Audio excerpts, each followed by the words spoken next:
The prodigal son, a father's love, never gives up. The sun was setting behind the hills, painting the sky orange and pink. A gentle breeze rustled the olive trees, and the air smelled of warm earth and grass. In a small village, a man lived in a large, happy home with his two sons. The father was kind and loving. He had worked hard all his life and shared everything he owned with his family. Fields of golden wheat, soft green pastures for the sheep, and orchards full of figs and grapes. The younger son loved adventure. He dreamed of exciting cities far away, bright markets, music, and feasts. But the older son was steady and hard-working, helping his father in the fields every day. One morning, the younger son woke up with a restless heart. He looked around at the farm, the animals, and the familiar hills, and thought, "I don't want to stay here anymore. I want to see the world." He went to his father and said, "Father, I want my share of your money now. I want to go and live my own life." The father looked at him with sad eyes. He loved his son and knew the world could be dangerous. But he also loved him enough to let him choose his own path.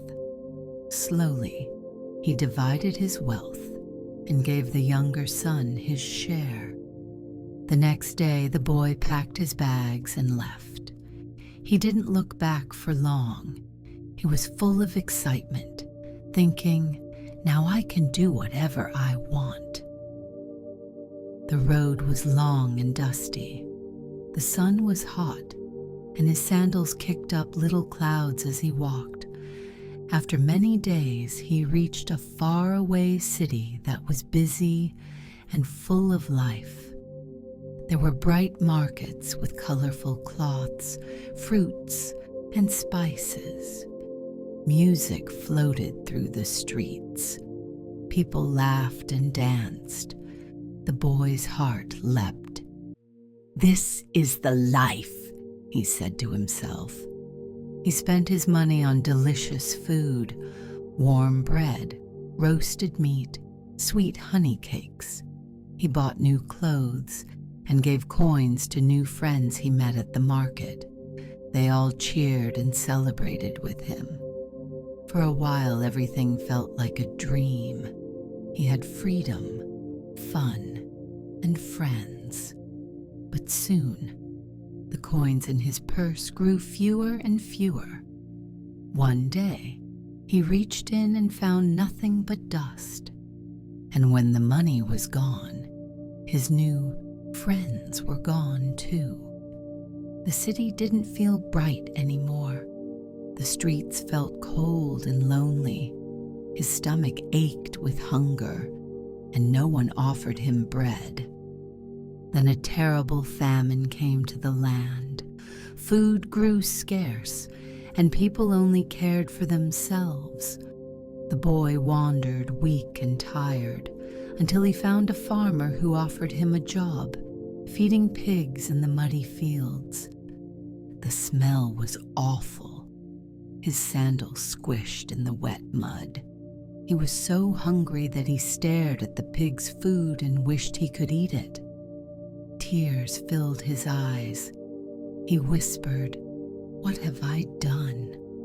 I left my home, my father, everything I had, and now I have nothing." Then he remembered his father's house. "Even my father's servants have warm bread and soft beds," he thought. "Maybe I can go home and work for him. I don't deserve to be his son anymore, but maybe he'll let me be a servant." With that small hope, he got up and began the long walk home. His heart pounded with fear and shame, but also a tiny spark of hope. Back at the family home, the father often went to the road and looked into the distance. He missed his son every day. He prayed for him. He waited, even when others told him to forget. One bright morning, as he shaded his eyes against the sun, he saw a figure on the horizon, small, dusty, and limping. His heart leaped. He knew that walk. He knew that face. "My son," he cried. The father ran, his robe flowing, his feet pounding the dirt, to meet him. When the boy saw his father running, tears filled his eyes. He fell to his knees and cried, "Father, I am so sorry. I have sinned against you and against God. I am not worthy to be your son. Please just let me be your servant." But the father didn't even let him finish. He pulled him into a warm, tight hug. "My son, you are home. That is all that matters." The father called to the servants with joy, "Bring my son new clothes. Put a ring on his hand and sandals on his feet. Prepare a feast. Tonight we celebrate, because the one who was lost is now found." Music and laughter filled the house that night.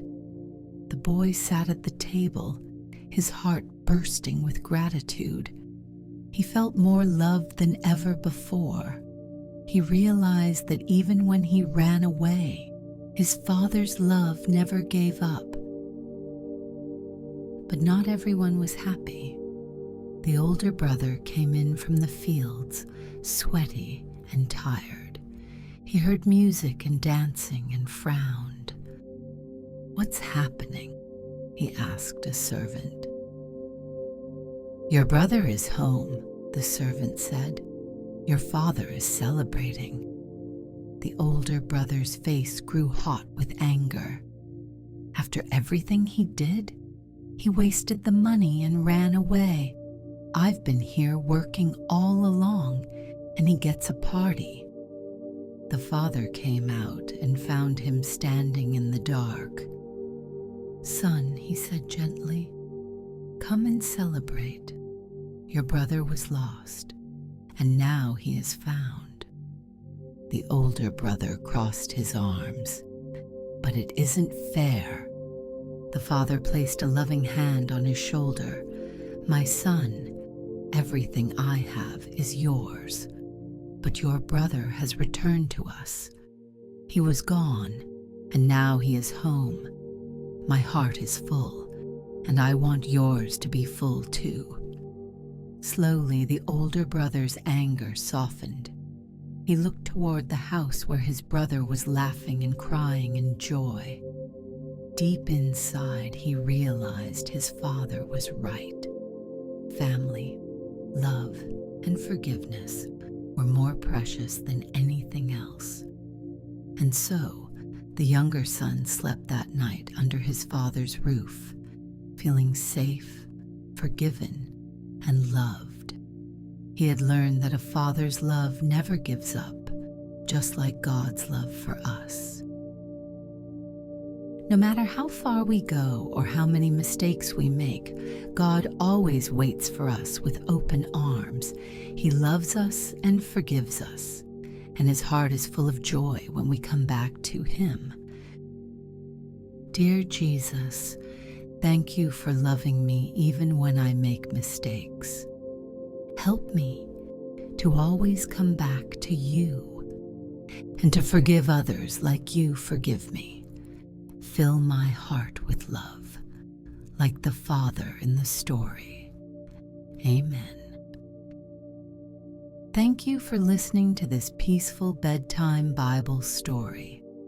If it warmed your heart, please like this video, share it with your friends, and subscribe to our channel for more gentle Bible stories of God's love and hope.